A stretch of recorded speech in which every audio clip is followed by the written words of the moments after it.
Mupa si Ugda og voters education alang sa mga PWD ug senior citizens ang Commission on Election kun COMELEC sa Sugbo ug Mang Adlawa. Ani ang report.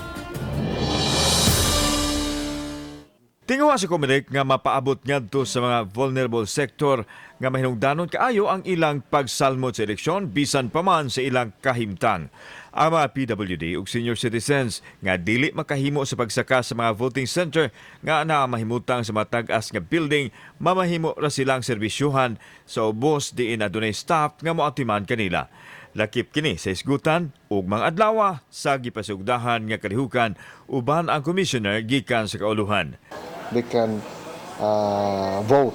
No? Di sila na-deprive sa ilang right to vote because we actually acknowledge that their right of suffrage is sacred. Samtang himuon usab ang demonstration sa paggamit sa vote counting machine.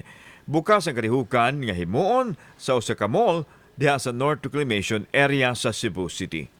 Kauban si Cleofer Lumayag ug Rod Prado, ako si Alan Domingo. Balitang Bisdak.